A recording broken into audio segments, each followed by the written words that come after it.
Hello, ladies and gentlemen. Welcome to the At the Pub podcast, where none of us are expert, but all of us have opinions. I am your host, Eric, aka From the Couch. I am joined here by Sebastian. And I'm also joined here by your boy Mitch. Welcome. So today we're pretty much covering any hockey news. We have our own little things we wanted to discuss with regards to some downfalls of some certain otherwise historic and juggernaut organizations. But we will get into that. But let's start it off with some hockey news real quick. Big news that I saw that popped out to me today is Wayne Simmons announcing his retirement. I don't know, I've always been a Wayne Simmons fan, so I it's not a shock to me. He's getting up there in age, but he was always a really good power forward for every team he was on. But he could fight, get goals. He was a very good dynamic player. He's sad to see him go. It looks like he signed a 1-year deal with the Philadelphia, or 1 year, 1 it was day a 1 deal. day, yeah. Yeah, he signed a 1-day deal with the Flyers so he could retire as a Flyer, which is always really cool. He's 35, so definitely was around that time. We all wish him the best of luck in retirement. Absolute bona fide legend, that guy. Let's go. Flyers legend. Yeah, something that popped out to me actually when I was looking at it was actually the hockey guy pointed it out. I think, if I'm not mistaken, he ended his career with the same amount of goals and assists. So yeah, I think so. Let me fact check that for you. Yeah, I'm almost certain because the hockey guy is never wrong. But that's pretty crazy. I don't know if that's probably happened before, but I have no idea. Okay, so I've got his chart pulled up here. So 137 games played. 263 goals, 263 assists for 526 points. Not too shabby. It's pretty that's good. not bad at all. I've always really liked watching Simmons play. I found he was a very well-rounded player. He kind of fit in on every team he played on. It's not like he was he was a great player, and I think I've heard a lot of good things in the locker room with him. He was just a good guy, get you motivated. Go and play. So he could truly he could really do it all. He could score, he could fight, he could hit, but he could I remember I don't know who it was, but he fucking laid someone out that one time, and it just damn. He was He was just a reliable 20-ish goal scorer, bottom six threat for a good bit of his prime. Obviously things kind of fall off a little bit after he leaves Philly, but I think even when he was playing in Toronto, especially in the bubble, the impact that he had on the team, especially as that physical presence, was sorely missed for them. And not a lot of players like him in the league anymore in terms of being able to get into the dirty zone, score that goal when they need to, but also just pound the fists whenever need be. So big ups to Wayno. Am I correct in saying that now that Simmons is retired, is Tom Wilson the last proper power forward left? I think there's a decent bit of power forward. Yeah, maybe I'm tripping. Matt Martin Reeves? on the Islanders, Reeves on the Reeves is a good one. Leafs, Jeremy Lauzon on the Predators. You got Curtis McDermott on the Devils. But in terms of effectiveness, I mean, a lot of those guys they're not seeing more than 5 goals in a season. Simmons was a guy in his prime who could do it both. He's kind of like Lucic in that role, but I'd say he had more longevity in terms of his scoring. Lucic's scoring fell off after he left Boston, and that was pretty early on. Whereas Simmons stayed consistent throughout the entire 2010s. There's not a lot of those power forward scorers, I guess, in that way. Tom Wilson really is one of the last ones. I think that's a dying breed. I do know Caps prospect Ryan Leonard kind of fits that role, and so it's ironic that they drafted him high up last year because his direct player comp is Tom Wilson. which I think would be funny to have a mini Tom Wilson on the same team in a couple of years. Yeah. But it's end of an era, I'd say, with Simmons going. Yeah, we love Simmons. Shout out Simmons. And then, another bit of hockey news here that came out just recently, like a few hours before we hit record. Dmitry Kulikov is suspended for 2 games for a check to the head on Tampa Bay Lightning forward Connor Sherry. Yeah. Yeah, I agree. I think that's a little bit of an... buddy, the thing you ran that, into him. That's all it looked like in the video. You were going fast. You put your shoulder was out a little bit, and you hit him in the head. Like, that's a 2-game suspension. What? Yeah, the thing that kind of bugs me about it is from the video, I'm watching it right now. Sherry is in the process of falling when he hit him.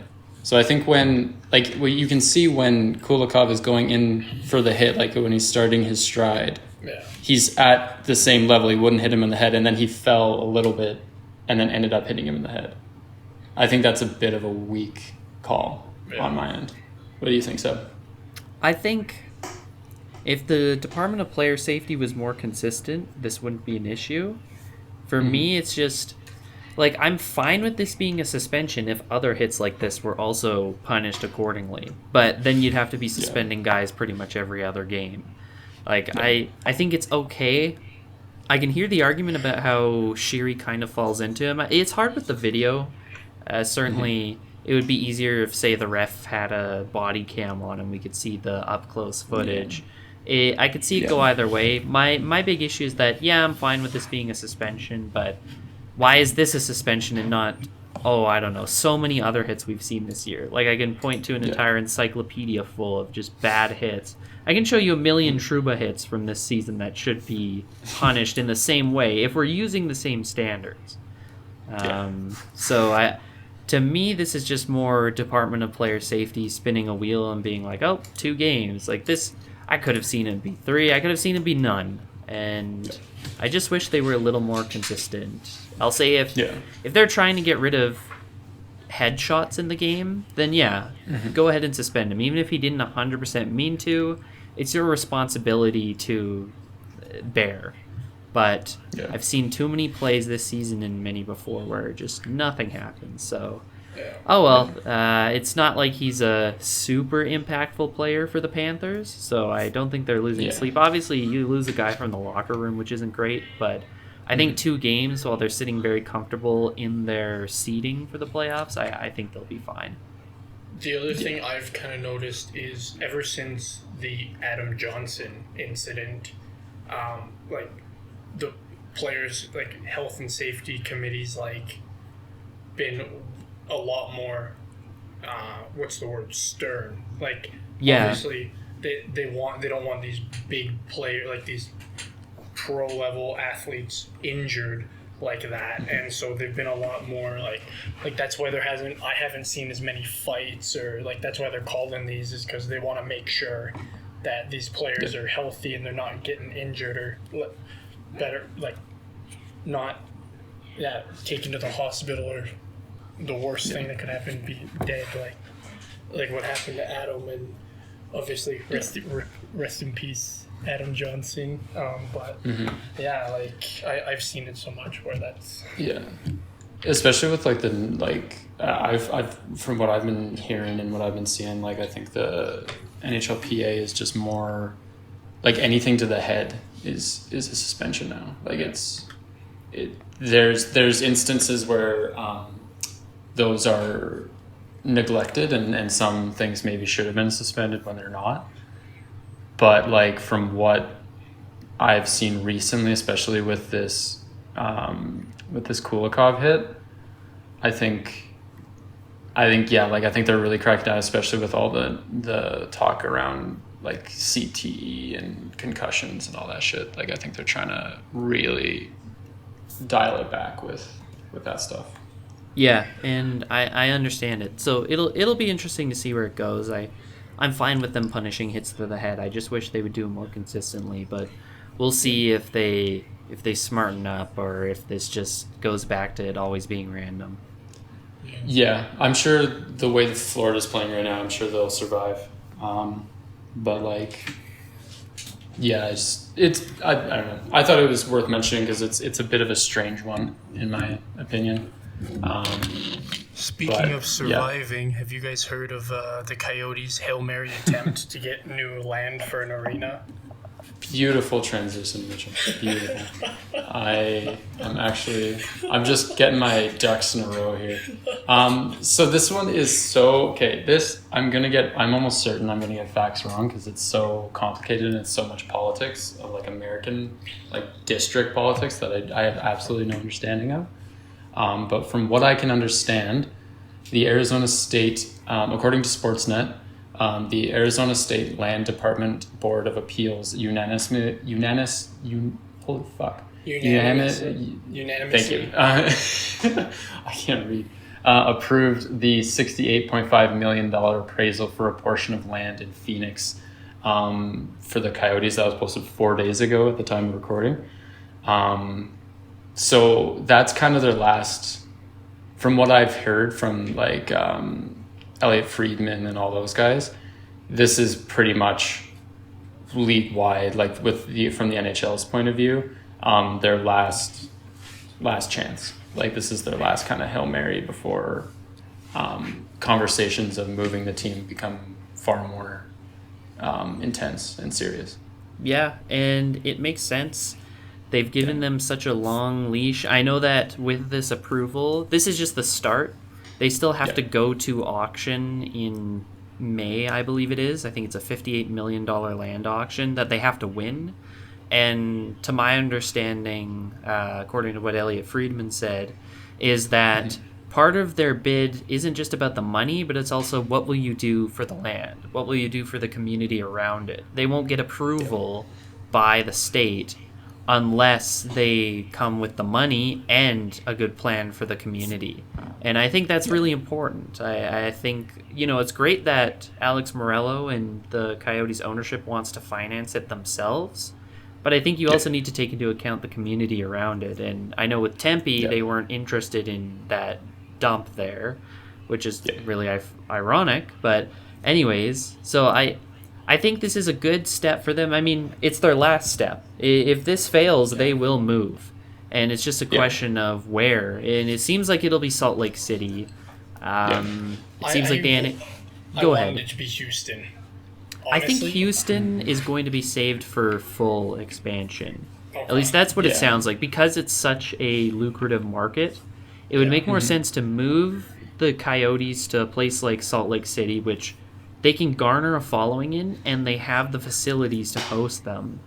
It's not going to be as lucrative of a market as Houston, so it makes sense to move a team there and then expand to Houston. And to my understanding, again, according to Friedman, is that the Arizona ownership group will want to go back to Arizona someday with a new team. Yeah. Like, the NHL is fully on board. They want to keep a team in Arizona. It's just, it may not be the Coyotes. And so the Coyotes may become the Utah Coyotes, but don't be surprised when expansion comes to Houston and back into Arizona. And I think it makes sense. I think with the right ownership group, it absolutely can work. It's just, this isn't the right situation for it right now. Yeah, like, I think with Vegas, they've proven that hockey in the desert can work. It can be a successful, sustainable market. Like, not only did they win the cup this year, like this cup last year, but their fan base is not only hugely dedicated, but it's also like massive. It's probably like, it is the highest growing fan base in the league. And like, I think that it definitely can work. I just think, I don't know, I think Coyotes, because like, I can't honestly blame the people of Phoenix or the people of Arizona, because it's like, what do you have to root for with that team? Really? Like, they've made the playoffs only a handful of times and didn't make it far. They've always been like the bottom of the barrel of the league. Like, they have their flashes of talent, like Keller and Bukestad and all that. Like, they have their flashes. But but it's how sustainable is that? You know, like they had Chikrin, they traded him away, and their return for him hasn't panned out as I feel they would have hoped. So like, what is driving people to go out and buy a ticket? You know what I mean? Like I get it. Like, honestly, like I totally get it from the fans' perspective where they're like, we've been shafted so many times now that it's like, why even waste my money on a ticket when I can go see like the Cardinals play, you know? Yeah. And even or even the Diamondback, or like even the D-backs with the MLB, exactly. Even the Phoenix Suns and the NBA. There's like all the other Phoenix sports teams are kind of figuring it out to an extent. I know the Cardinals are the Cardinals, but they're figuring things out, and they're in a great draft position to do so. The Suns are good, and the Diamondbacks, well, they just lost a World Series. Like, it seems like every other team is able to make it work, but the Coyotes. And so I think the team is just cursed. I think if you were to go back there and say 5-7 years with a new expansion team, new branding, new ownership, no ties to any old locations, I think it could work. And I think it will work, to be fair. I'm sure the NHL is pushing for it because they know it will. But look, if Gary Bettman is on his last legs with this, you know something's going to happen. And I just think that Salt Lake City bid is too good, especially the relocation fee. It's rumored to be close to $1 billion. And that $1 billion goes to all the other owners, too. So they're looking at a huge piece of a lucrative pie, as well as a new partner to do business with, really. I mean, it would be under a new ownership group, and the ownership group in Salt Lake City seems great. So I think Bettman wouldn't be all too opposed to letting the Coyotes go there and then finally coming back to Arizona in a couple of years. Yeah, I agree. Yeah, no, like... Oh, sorry, go ahead. I said I agree. Like ownership there. Like, I know the Jazz owners have done phenomenal with that franchise that they have in the NBA, and having, Donovan Mitchell be their head guy for a while, and look at all the ads he was in for a while, and how much publicity and how full the stadium was. So yeah, like you were saying, Seb, I feel like Salt Lake City is a good area to move to them, and I feel like they'll have a really big hockey base. And for reference, the ownership is the same as the Jazz ownership, so it's a perfect scenario. I mean, they have the arena. They've proven with the Jazz that they can make a professional team work in Utah, which you wouldn't necessarily think they could, and so I think this just makes too much sense. Yeah, and that's another thing with this stadium they're at. Like, it was the running joke of the entire league for the longest time when they first moved to Mullet Arena. But again, it just comes back to my point. Is like, if you're an Arizonian or like a Phoenixan or whatever, wherever they are, why would you spend your money? Because the tickets for the new arena are not... They're expensive. Cheap either, yeah. So why would you spend that much money to go look at a mediocre team in a college arena when you could spend the same money and see a mediocre team in an NFL stadium and get that NFL experience? Because I've never been to an NFL game. I would love to go to one, but from people I know who have, it's like nothing else. It's a genuinely, even if the team's bad, it's an experience. The whole game is just one massive event. Exactly. Yeah. But yeah, well, I mean, I hope for the best for the Coyotes. I do have a soft spot for them. They're just for me, they've always been that abused puppy in the shelter that no one ever wanted, but I want them. I want them to be around. I do think they can make it work in Arizona. I just think that the fans and the residents of the city have been so beaten and battered about it, with bad ownership, bad management, and bad play on the ice, that I can't blame them for wanting it out and just saying fuck it with the whole thing. But I guess only time will tell. And in the meantime, something that I've been begging for the league to do for years, ever since Drive to Survive came out on Netflix, I've just constantly wondered why the NHL doesn't have an equivalent, and it seems like we will finally get that. because at the GM's meeting today, it leaked that the league has signed has signed with an Amazon for an unspecified amount of time to create a behind-the-scenes documentary type series following 10 to 12 star players. Finally. Holy shit. This is such a good idea. Who do you want them to kind of follow? Like, I have some ideas for guys. Yeah, that's what I was gonna ask you guys. It was like, who do you want them to follow, and who do you think they're gonna follow? Okay, I think obviously the three that come to my head right away: Sidney Crosby, Yeah. Patrick Kane, Ooh, and Connor that's a Bedard. good pick. Yeah, Oh, Bedard for sure. Bedard will be there. Like, I know Bedard will, but obviously you're gonna ask Crosby because he's one of the face players of the NHL right now. Yeah. You could make probably McDavid too, but he has. 100%. I love McDavid, but he doesn't have a TV personality. If that makes sense. Like he's not like. I think that's kind of a point though. Yeah. I think the idea behind doing this series is to kind of humanize the players more. Yeah. Like they may not seem like they have personalities, but it's like quarterback, right? Did you guys watch Quarterback? I watched it. I saw it. I think I saw one I episode. haven't seen it yet. I haven't seen it yet. I've been meaning to. Well, they do an episode on Mahomes, Kirk Cousins, and Desmond Ritter, and they go into their lives, their thought processes on football in the past year or so. Like they follow them around for a good time. And Kirk Cousins is a guy who, like, yeah, he always had like a decent seeming personality, but that quarterback behind the scenes like really gave him this just wow, this guy's a genuine dude, and I'd love to go drink a beer with him kind of vibe.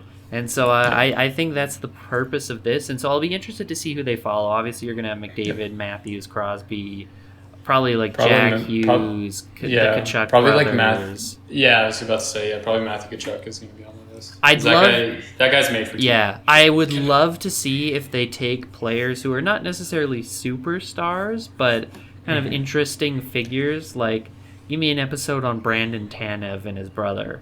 Like, give me an episode on Pat Maroon. Like, I would love to just explore these, like, random players that have longevity that you don't really get to hear from because they're not the stars. They're not getting interviewed all the time.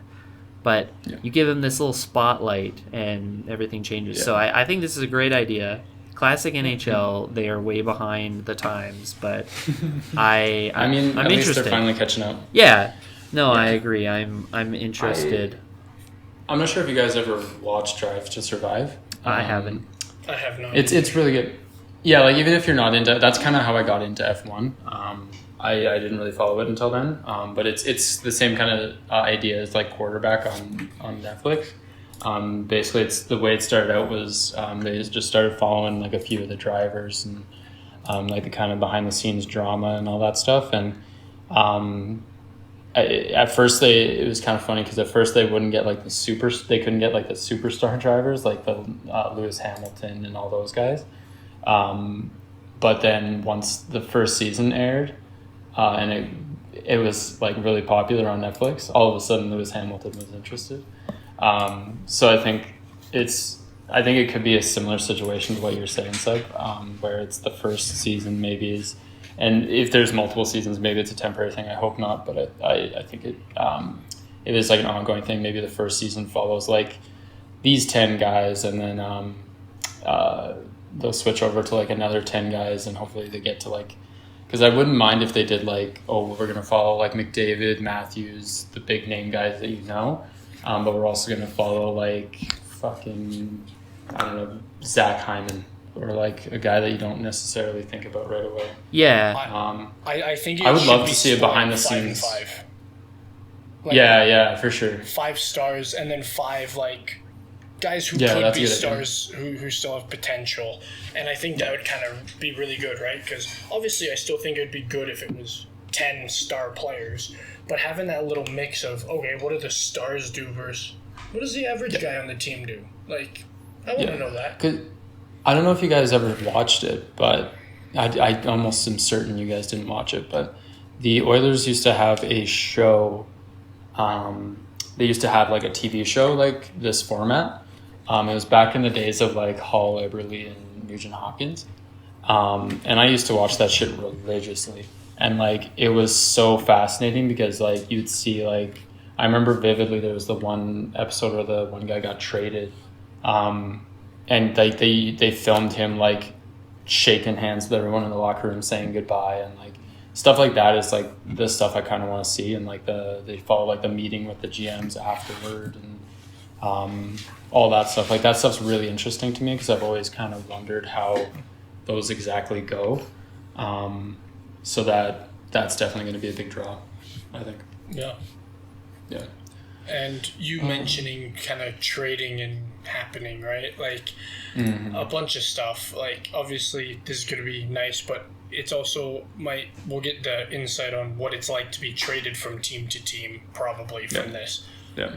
And one person who I saw during the trade deadline was Sidney Crosby speak out about Gensel. Like, why would you trade one of your star forward guys, right? For who'd they get? Bunting and some prospects? And like a pick or two. Yeah. Yeah. Like, so I think you're killing it with these transitions, man. What? I gotta be smooth with them, right? You're fucking killing it. So maybe you should just handle the whole thing. I know I should. But yeah, anyways, looking at we're going to talk about the Penguins. Look at those last 10. Look at their last couple of games. Like, things have been rough in the Steel City as of recently. 6 losses to the Oilers, 4-3 to the Flames, 6-0 to Capitals, 5-1 to the Bruins, 7-4 to the Rangers. Like, it's not. They're 3-6-1 in their last 10. Yeah, like, I don't know about you guys, but I've been watching them pretty closely here. And, like, this is they're not... The thing that is frustrating about this team is they're not hopeless. Like, they're not like they're, like, done and dead in the water. Like, they were playing good in the start of the season. They really had some spark and hope to them. But, man, like, you can just see it on the ice. Like, those guys are deflated. Like, they are not in the right headspace right now. I'm telling you, it's tough to watch. It's the Gensel trade. So they knew Gensel was going to go, and that was one of their key guys, and probably one of the guys who was holding the team together. And hearing that, he's got to be traded, like, he was a fixture in the locker room. Yeah, like, picture you're playing hockey and your captain just gets traded one day, and you're like, I respected that dude. Like, he's such a nice guy. I had him over every Thanksgiving, like, to my family's house, and, like, now I don't get to see it. Like, I'll get to see him when he's in Carolina, but that's it. Yeah. Like, he was one of my like, I feel for the Pens, but you can't let it affect your play, guys. Like, it hasn't looked good, and, like, you have the team to do it. Crosby, Malkin, Carlson, Letang, like, you have the guys. You just gotta pull through. And that's not to mention, despite having all those guys like Erik Karlsson, Crosby, Letang, Malkin, their power play is 29th in the league right now. Yeah. I don't know how that's possible. That's not going to cut it. That is not going to cut it for a team that wants to. That is the power play of either the Calgary Flames or a rebuilding team. Like, you do not... They're one spot ahead of the Calgary Flames. Which is insane, because the Flames' power play is atrocious. Yeah. Mm-hmm. It's... To me, it comes down to coaching. And we've talked about this before, but love Mike Sullivan as a coach. Pittsburgh legend. Helps them with the back-to-back cups. And he's been super solid since then. But every coach His name's going to be in the Hall of Fame. Every coach has their expiration date with a certain team, and I just think it's time for him to go. Him and his assistant coaching staff. I think it's time for a fresh, young coach who's looking to get some experience. I don't think a veteran coach is the right move for this team. You don't think Tortorella would be perfect? Well, I think he's perfect for Philly, but fair enough. I think they need a young coach with a smart mind. You know, I think they need like if Mitch Love was still on the table. Like, imagine what he would do. You know who they should get? Jay Woodcroft. I just realized? Jay Woodcroft. Yeah. I'm actually amazed Jay Woodcroft hasn't been hired yet. I think he said he was taking time off, so I think that's it. But like, Jay Woodcroft would fit like a glove there, I think. Oh, like, 100%. It's a team. Listen, they don't play defense anyways, so it's not like like it's going to matter. But he could turn that team into an offensive wagon.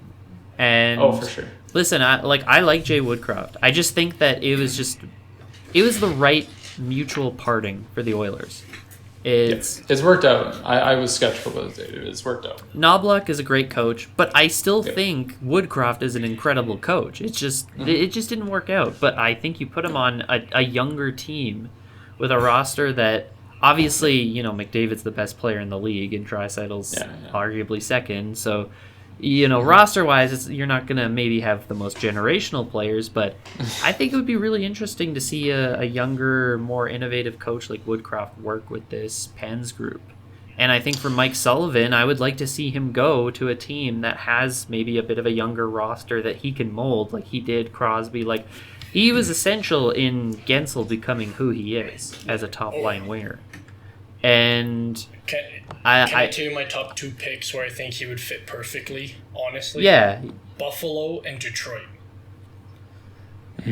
I like the Buffalo play. Buffalo for I really sure. do. Because Tage Thompson, breakout year last year. Hasn't been great this year, but Tage Thompson was phenomenal. You have Rasmus Dahlin, who's 26, so you still got a few. He's years. only 24. Or 24, actually. I guess. Yeah. So you still got a bunch of years. All the prospects like Zach Benson, who's Matthew Savoy, like all these guys who are good. Owen Power. Devin Levi, he could mold that team to be. Ukko-Pekka Luukkonen, Bowen Byram, Owen Power, they have the team. They have some great players. And that's not to mention some of the vets like Skinner and Tuck. That's a team that needs discipline. They're playing a very, very loose. I mean, as I speak right now, they're up 3-2 on the Kraken. All of those goals were scored in the first period, by the way, by both teams, which is just... Oh, sorry, 4-2 now. My apologies for the Sabres. Kraken need to get it together. They need some structure.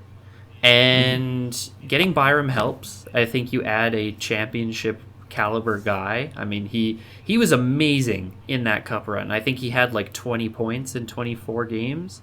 Arguably, I know Cale Makar put up a ridiculous stat line, and so did McKinnon, but Bowen Byram put up ridiculous numbers in that run too for a guy who is only 20 years old, and he brings structure to the team. Fit. And he has friends on the team, and so it's a great fit, but they need some hardened defensive structure. And Mike Sullivan's not a boomer old-style coach. He knows how to get the most out of a roster. It's just it has to be the right roster, and I think you're right, Mitch. Buffalo works perfect for him. Yeah. I would say with Detroit, it's tough because I like Derek Lalonde as a coach, and we'll get to Detroit in a second. I think they'll keep the coach. I think my other pick would be New Jersey, just because they're looking for a new coach. I know Ottawa is too, but I look at New Jersey's roster with the mix of young players and vets, and that screams a Mike Sullivan or Jay Woodcroft team to me. Imagine what Mike Sullivan could do with Jack Hughes and Jesper Bratt and Timo Meier and Dougie Hamilton and Luke Hughes. That could be a really good team, a really fun team. And I think that's where he's best suited, is a young enough team that needs some veteran guidance, but not like a Lindy Ruff kind of hard style. This guy knows how to get the most out of his players, and he's a great dude. So I'd love to see him go to either Buffalo or the Devils. I guess we'll have to wait and see, though. But any last thought on the Pens? Nothing. Well, okay, this could get me crucified in a lot of hockey circles, but part of me is kind of coming to the realization that they won't find true success or true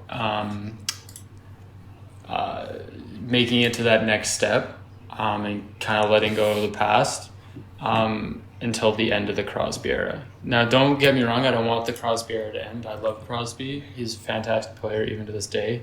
But I think they need to kind of get out of mindset of they're still the golden child of the league, and their shit doesn't stink. Like I get that they I'm sure Pens fans are happy with them. Like they've won 3 Stanley Cups. They do 2 back-to-back. They had a tremendous success. They were an absolute wagon under Crosby, but I think it will take something like Crosby retiring to kind of throw the water in their face and realize that it's the end of an era. Unfortunately, I agree with you. I think if they play their cards right, I mean, Crosby's got at least another 3-4 years in him. If you commit hard to the rebuild now, you could start fielding an okay enough team when Crosby's in his later years so that while he's still the captain, he's able to help usher in the next era. And when he leaves, they'll have when Crosby retires, he'll probably immediately get a job in the Pens front office as like an assistant GM or even on the coaching staff as far as I'm concerned. Like he might even go like be part of ownership. Like this guy's he's not going to be done in the hockey world. And I think the way he's going to want to leave the team is one where it's not like when Lemieux and Yager left the Pens, where they were on the brink of bankruptcy and having to fold as a team, and then obviously they win the draft lottery for Crosby. I think he recognizes that Pittsburgh's a special city. They deserve a special team. They've known success for a very, very long time. Mm-hmm. And I think he wants to leave it in a better place than where he found it. And so I think he would probably like to help usher in the next generation, whether that's on the ice or off the ice. And so if they play their cards right, they absolutely can. And I mean, hey, you go ahead and tank for a guy like Gavin McKenna in 2026, who's on pace to break Bedard's CHL scoring record at 1 year younger. I mean, what better of a pick to get to play with Crosby? I think they can make it work. It's just, will ownership support it, and will the pieces fall into place? But it'll be interesting to see. I hope for the Pens because I love seeing the Pens succeed. I do too. Yeah, like the Pens are an interesting case where they're not like they won a lot and they won very consistently for many years, but they never. It was weird, at least to me. They never got annoying, where it's like Tampa kind of got annoying, and like it never got boring to watch, because like I think Crosby, Malkin, Letang, and all them are such a dynamic trio that it was just so fun to watch, and I just couldn't help but not get bored. Especially when Marc-Andre Fleury played with them, like that era was those are the golden years. Like, oh my god, that's what I love the Pens, watching that and them backing up Fleury and helping him out, and he was a big part of those 2 cup runs for sure. And like, if I was a Philly fan, I'd be saying the exact opposite. Like, hey man, Crosby still owns your city, so you can't really talk. Man's 35 years old, and he's still just absolutely destroying you guys. Yeah. But hey, I'm not here to start beef with Philly fans. They throw dead batteries at you. So. You know, speaking of dead dynasties, I almost said duck dynasties there. That's a dead dynasty. This is one team that I thought was going to make a run this year. Guys who they picked up. I had high hopes for them. Alex DeBrincat, Patrick Kane, like those are some big names coming into this. Yep. And like you have obviously Maurice Sides for the wing, and like looking at the beginning of the year, they were playing very well. Everybody was. I feel like Detroit fans are very, very happy. They were at the beginning of the season, but these last 7 games, man, like it's mainly just been defense hasn't been there, goaltending has not been there. Alex Lyon was looking on the up and up for a while. He looked like he was going to be the guy to come in and really fill out that spot now that Husso's out, but he's just not been playing. as well as he can be. Like, we have seen him play in Florida. Yep. So the Wings are 1-8 in their last 9. Yeah. Their one win comes against Buffalo, which really pisses me off. We'll touch a little bit on Buffalo after. But they're 1-8 in their last 9, and all of their losses, there are 2 constants. There are 2 things that happened right before this massive collapse.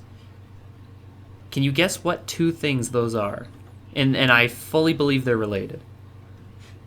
I think Larkin being out is one of them. Yep, that's one of them. I'm not sure the second.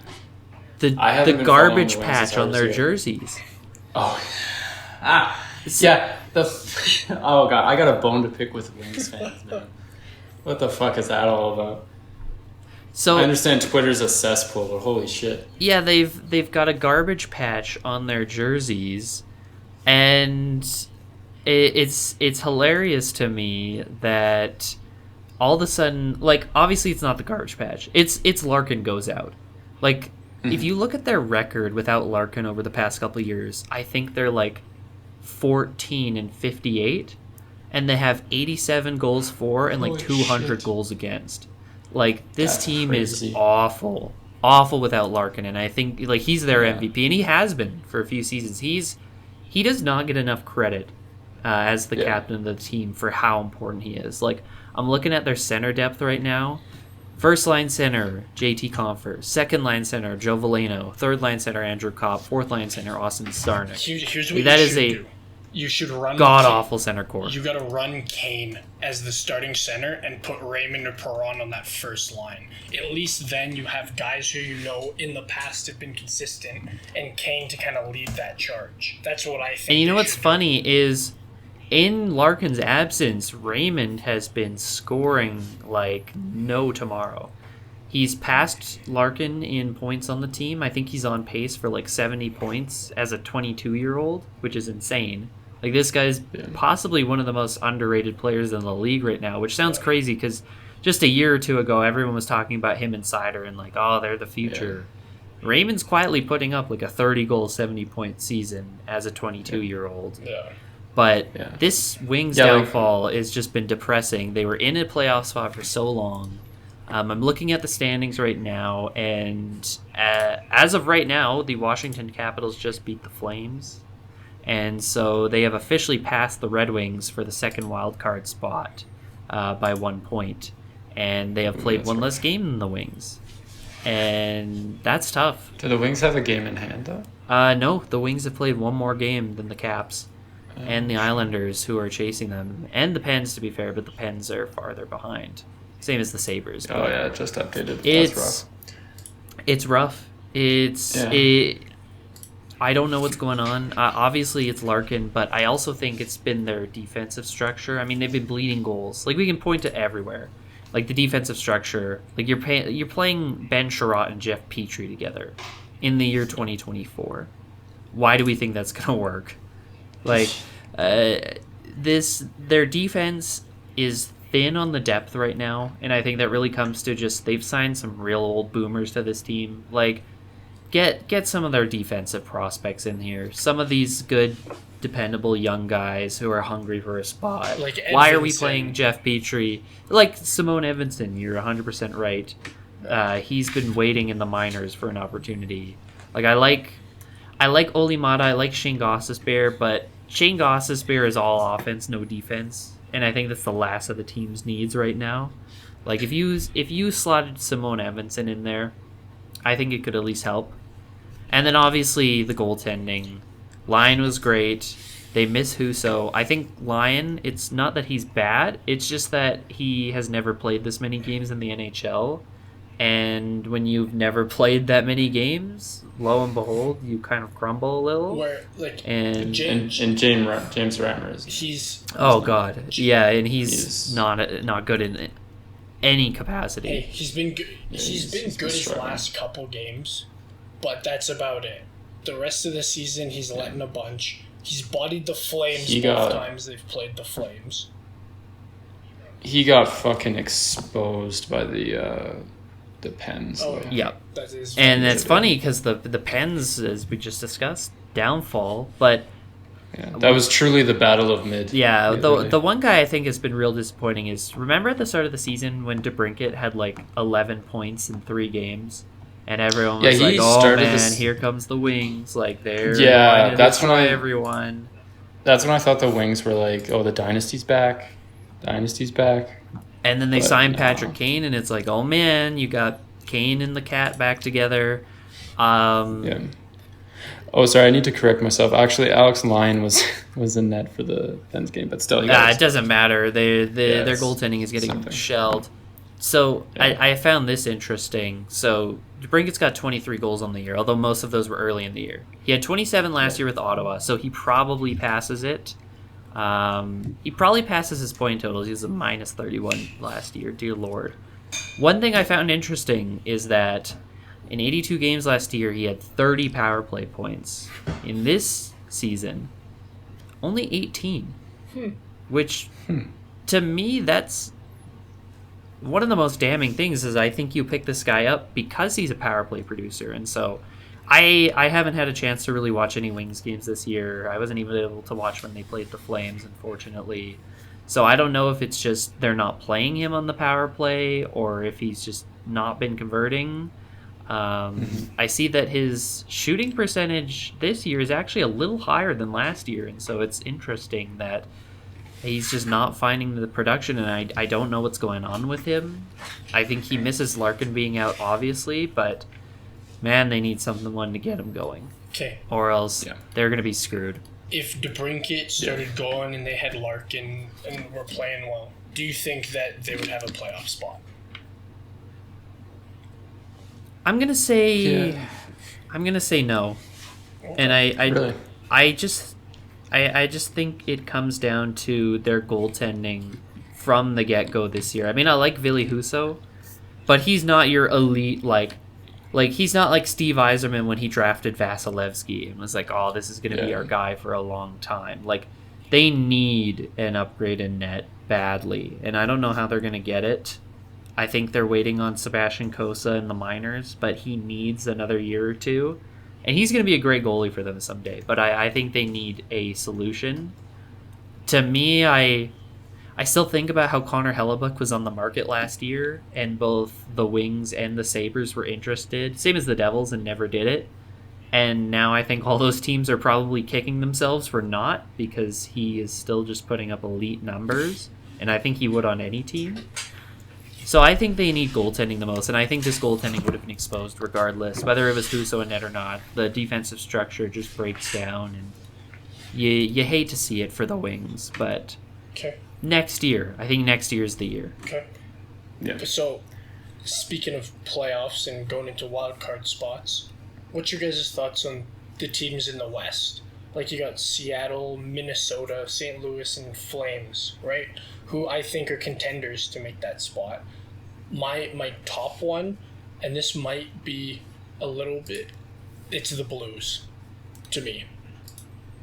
I feel like they have the team to do it. They've played well, very well in the past. Like, you have Braden Shea and Robert Thomas, who's been phenomenal this year for them.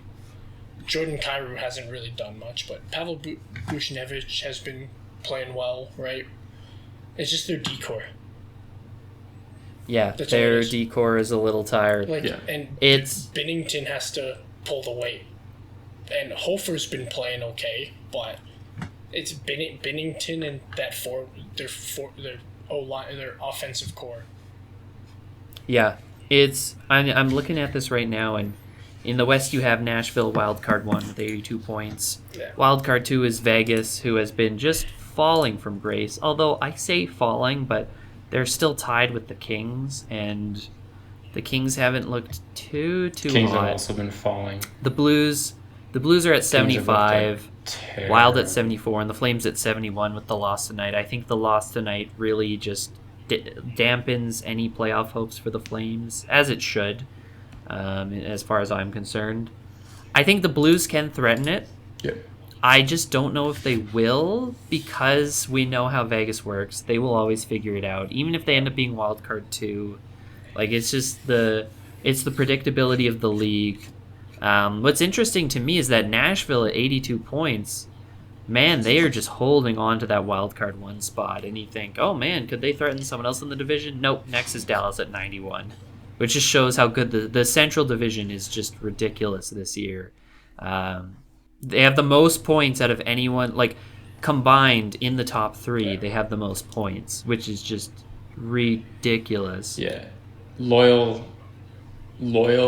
from the couch viewers will understand how I feel about the Nashville Predators.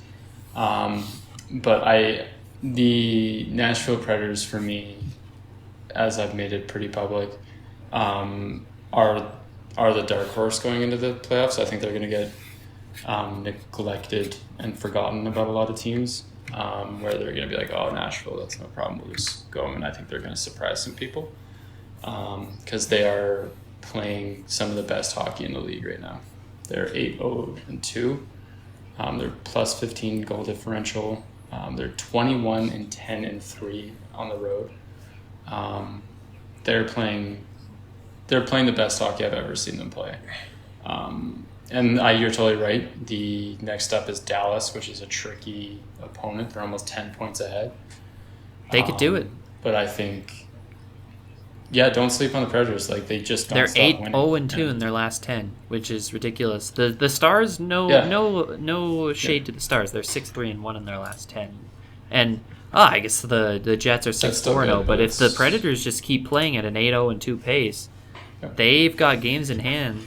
They can absolutely sneak into that top 3. And I think it's funny because, if I'm not mistaken, Wild Card 1 right now is going to end up playing the Winnipeg Jets, and so the Jets and the Preds can match up in round 1, and that's going to be a grindy series. But I think I'm along the same lines. Is the Preds are just looking so incredibly good right now that they're unstoppable, and I think even if they fell to Wild Card 2 somehow, I would take them over the Canucks right now.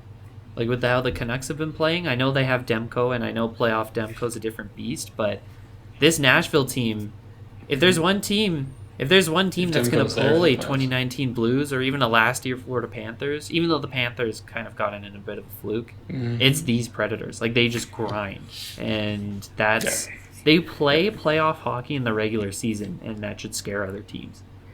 Yeah.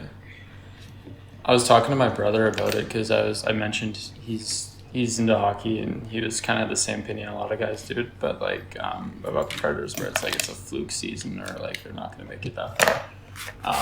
And then I told him, like, go back and watch like at least Nashville's last 3 games highlights, and you'll understand what I'm talking about. Like, they are playing like elite hockey. Like, Forsberg is just absolutely going off right now. Saros is playing. He's having one of the after best a really seasons shaky start this year. He stumbled out of the gate, but I think he's collected himself very well. Like, fucking Nyquist, the absolute backbone of my fantasy team. He is just an absolute beast. Roman Yossi's been a dog. Maybe playing the best hockey he has ever played. Yeah, like Roman Yossi's, which is saying something. Exactly. Like, he's arguably the best offensive defenseman in the league. And they have that playoff experience with Ryan O'Reilly and Sherwood. And even Yossi and some of the other Preds legends, they're still there from that cup run where they lost to Pittsburgh. And I think, like you said, adding that playoff experience, it's so huge that, listen, if they're playing like this, and if they're they are on fire, and it's usually the teams that are on fire going into the playoffs that go the farthest. Like, Vegas was just dominating going into the playoffs last year. The Panthers went on a dominant run to get into the playoffs. If we're comparing them to the Blues, I mean, the Blues went on the most insane run where from the Christmas break, they just absolutely popped off. And it really does seem like those teams, even if I remember correctly, when Montreal made it back in the bubble season in 2021 over the Flames, it was because they went on a heater at the end of the year. And it is really those teams that just catch fire at the right time that they go on a heater. So I'll be interested to see. I think the only team that could give them problems is the Avalanche. But Avalanche. I look at any other team and like even the Oilers, as good as they are at scoring, man, this Preds team just shuts anyone down, and you have to play so tight and so calculated that I think a lot of these teams will struggle. Yeah. I think a lot of people get caught up on the like the numbers of like, oh, their goal differential isn't like, it's no like Oilers 46 or Canucks 54, but like defensively they're just unbelievable. And really a lot of that low differential comes from their bad first half. Like this second half has been monumental. Yeah, that's all that matters is how you play going into the playoffs. Like the Wings started the year great and look like garbage now. It's all about how you get in. And so that'll be interesting to see, but we've got a bit of a like with the race on the other side. That's really been interesting me with Buffalo, the Islanders, Detroit, Washington, and Tampa. Like we mentioned, the Caps are in the playoffs now as of tonight, which seems absolutely insane with a minus 27 goal differential. But here they are. You want to know what else is insane? Yeah. Look at how the Flyers have been playing. They're third in the Metro Division. They've been crazy good this year. Obviously, they're out there starting goalie from Carter Hart because of the Hockey Canada allegations and then him being a part of that team. But even with him out, they've played very well. And not that I think they'll get maybe to the second round. Like, I think they'll still play well, but it's not going to be like a Predators dark horse run. Yeah. It's the Tortorella effect, I'm telling you. Like, Tortorella, like, he has the shelf life of milk. Like, you don't want Tortorella for too long, but you want him for a few years, and in those few years, he will get you going. Like, he will get a work ethic. He will drill that into your players, and he will, like there's that famous picture of I can't remember who it was, but the one guy in the Philly when they first hired Torts, and he was like in practice just laying his ass on, like just laying flat on the ice in practice because he was exhausted. Like, he will drill into those guys and he will work them, and he has a way, like Torts has a way of doing it where a lot of coaches that are hard asses, like what's that dinosaur's name? Mike Babcock. He's an asshole, but he's an unlikable asshole, if that makes sense. Like, guys hate him and don't want to play for him. But with Torts, they kind of hate him because he's hard on them, but they want to win for him. Like, he has a way of like rallying guys around him. And I think that's why, like, I heard a lot of people talking that his suspension recently would be helpful to the Flyers, because that would give them a reason, like, like the league's against us. We're the underdogs. Like, we're the guys that the big boys don't want to see winning, and we're gonna win anyway.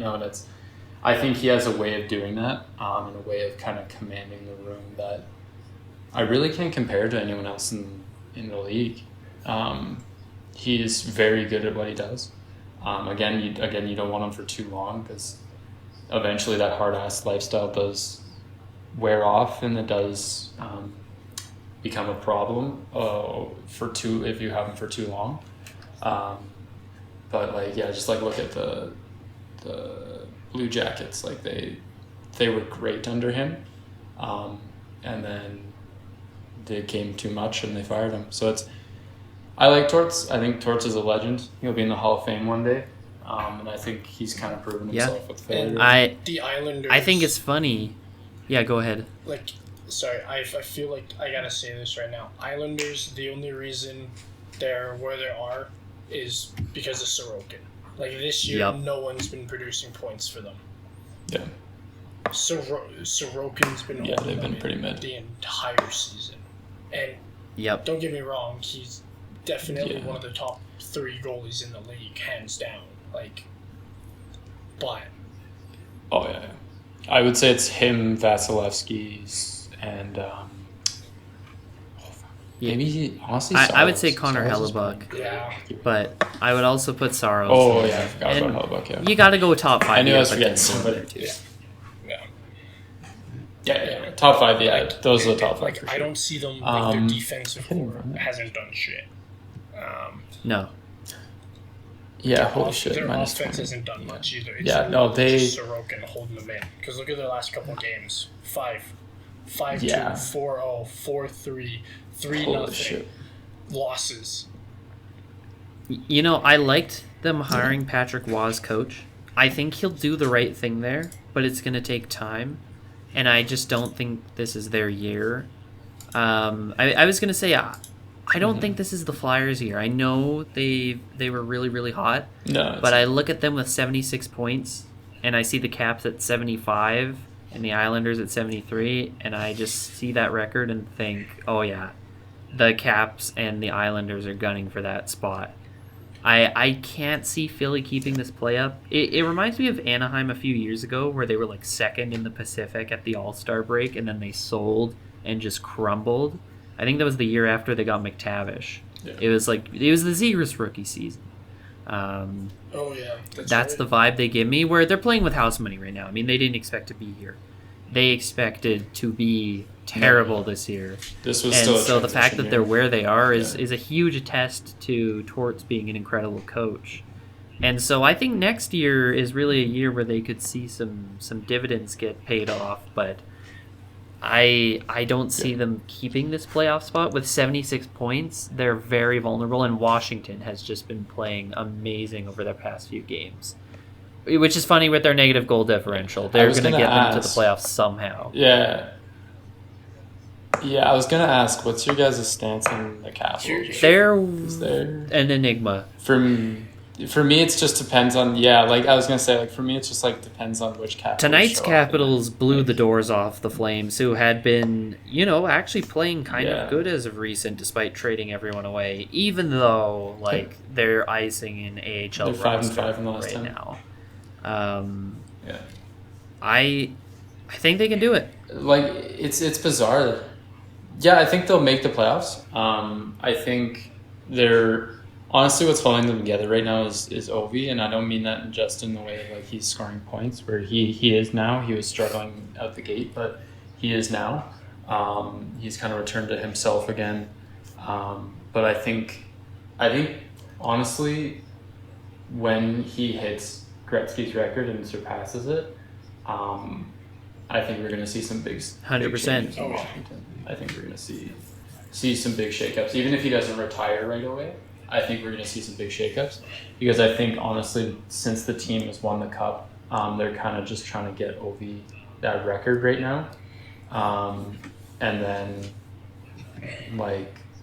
they're trying to give him what he wants to retire. He wants the record, and he got the cup. So I think that's totally fair. But yeah, no, it's truly a mystery with the Capitals. I can't place them in one spot, because on one hand they get blown out by the Oilers, which the Oilers are top 4 cup contenders, so that's understandable.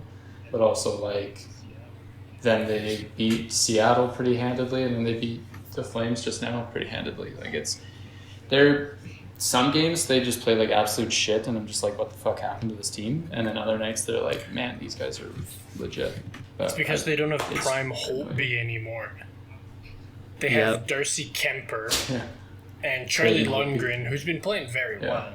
He's been great. I think I could score on modern day Braden Holtby. Yeah, it's I don't even know. They're such a strange team. You got to give credit to their new coaching staff with Spencer Carberry, head coach. First year as a head coach. Used to be assistant coach with the Leafs. Great turnaround for this team, and Ovi's finally started going again. I think he had 4 goals, or 8 at most before Christmas.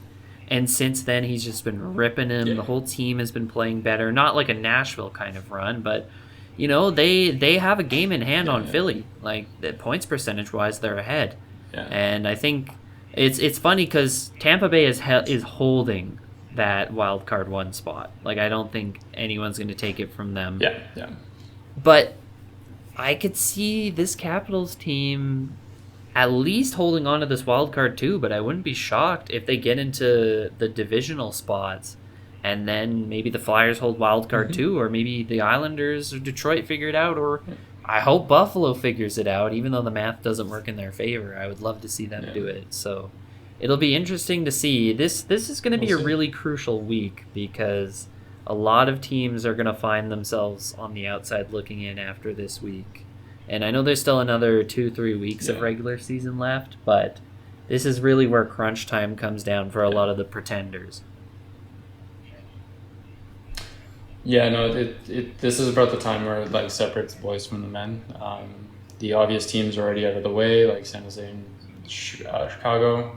Those guys are already done.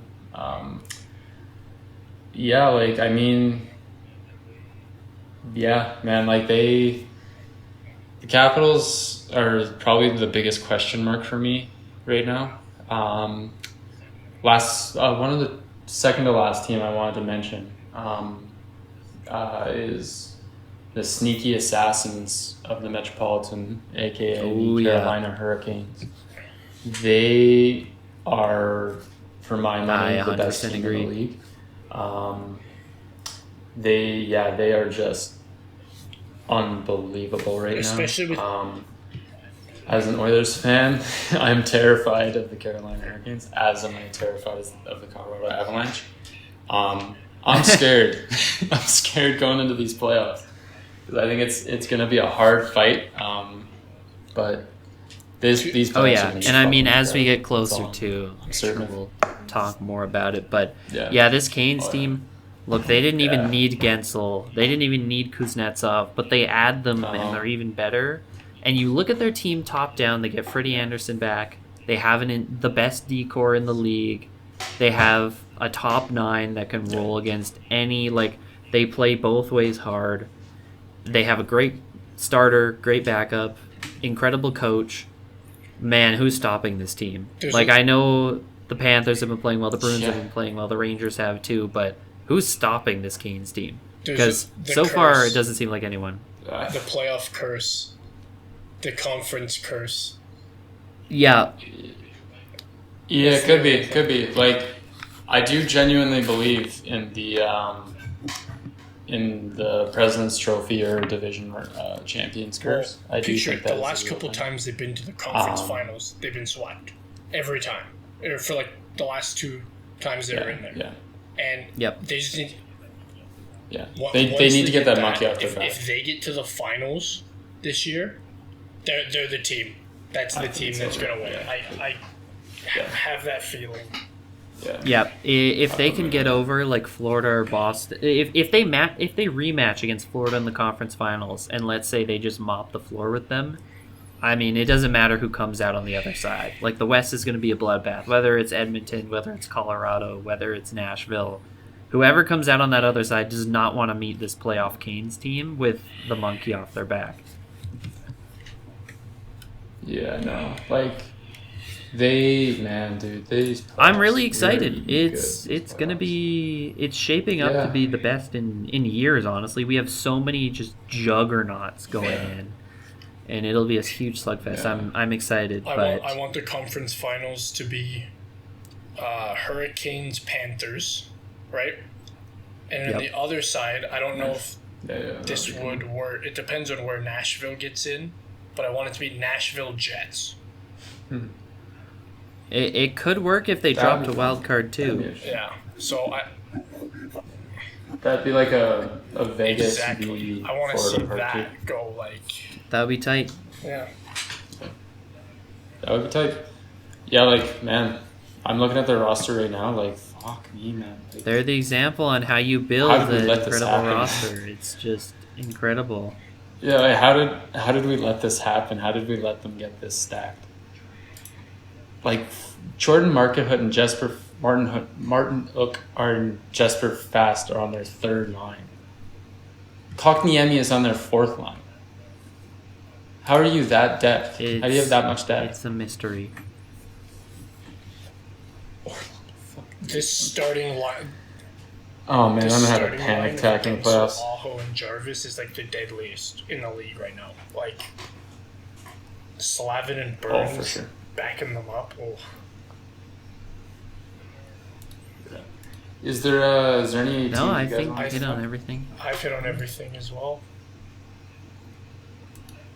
Yeah. Yeah. No. Good. Yeah. Like that's frick, dude. I think us teams in the other divisions here must be. We got some thinking to do. We got some prepping to do against Carolina. Yeah, my money for a playoff final, I'd probably say, if I had to put money on it, I'd probably put Panthers, Carolina, or yeah, because Panthers, like the Bruins are good. They're the Bruins, like they're the same they've always been, but like, I just think like the Panthers as of recently have been playing incredible hockey. And yeah, it goes without saying that Carolina has as well. So, I mean, yeah, I guess we'll see. Well, yeah. Thank you guys for listening in. I feel like our opinions here have been... Yeah. We got a lot talked about today, and... yeah. And if I hear any shit from Detroit or Philly fans, like you're all getting blocked. I got a bone to pick with y'all about the jersey patch. Like that's the only thing you're worried about when your team is actively crumbling in front of you. What are you guys all about? I'll be avoiding hockey. You guys enjoyed listening tonight, and yeah, we hope to see you guys back for the second episode. Yep. Yeah, there will be more to come. Thank you for listening. Follow us on social this media. Has been... Yeah, follow us on there. We do stuff on there. Yeah, we have been the At the Pub podcast. Bye. Thank you for listening. Bye-bye.